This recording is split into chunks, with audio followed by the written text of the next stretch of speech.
mentality. What do you think that's still prevalent, or why is it so prevalent in our? It is. It does come from. You are not a minority because you are black. Okay, we're just dealing with Black History Month. We could deal with Native American or Latino, whatever. But you're a minority because you're fewer in number. That's what that word means. That's right. You're a minority because you are just simply fewer in number.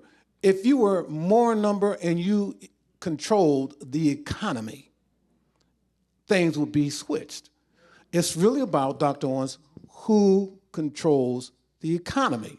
It goes back to the dollar bill. It goes back to the spending power. We try to raise people up so that we have what's called voting power. Yeah, that's important. That's right. Any type of lever that you can use to better the neighborhood, the community, the people, it's important. The leverage of being able to vote, and then you'll be respected more, that is true. So minorities always in all societies have it hard because they're fewer in number. They have less economic power. They have less voting power in democracies. So it's important that we know what to do to strategize to be able to be bettered for our children's sake. Not against nobody, not hating somebody, but for our children's sake. Amen. So just quickly, Bishop, but the fact that sometimes, and we're just talking to you all right now, why is it difficult for one black person to see the other black person achieve? Yeah. You can watch another race achieve, you have no problem with it.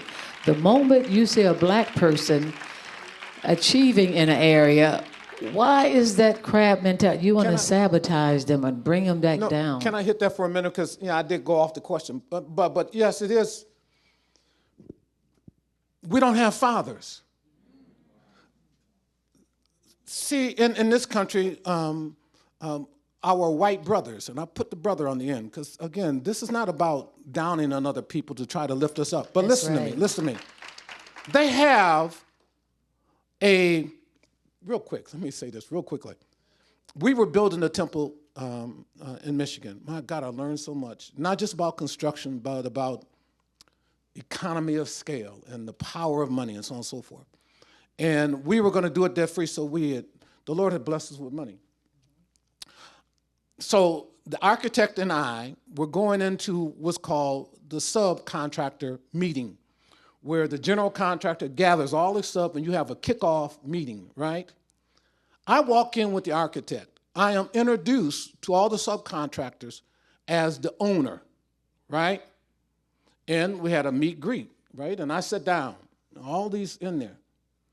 Well, Emmanuel, my firstborn, he was coming along to help me, but he walked in after me. When he walked in, I introduced him to my son. You know what they did? They stood up and clapped. I said, what is this?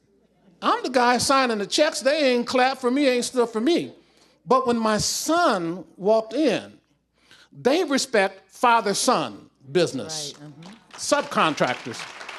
They respect the fact that grandfather started it, passed it down to dad, dad passed it down to son. They have generations and generations and generations, and so they learn how to incorporate.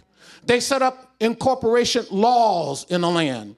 Because then men, not just in family, but men come together. And when men come together to do something and forge something, it gets done. They have more laws that benefit businesses and corporations than anything. Because they represent the generation, that generation, the generation, the generation. When it came to slavery, we lost all that. Then when it came to Jim Crow and pressure, now a man can't be a man because he can't advance in the home, and we have more fathers absent at home. We have more young men growing up without fathers. So now what is ingrained in us? Dog eat dog. I get mine, you didn't get yours. Tough. We don't form together. We don't knit together. We need it so much. Great-great-grandfathers, this is where history comes in, that passed things down that will, can I just say this, that will get an insurance policy, so if you do die, if you don't have so much money, at least when you die, they get little money, they can bury you, and then have a little something to pass on so they can start something going. See? Even in the family, it's a crab mentality. No, I'm not taking out no life insurance. Amen. When they die, they can just dig a hole. No, honey, that ain't the purpose of it. Leave something for somebody else.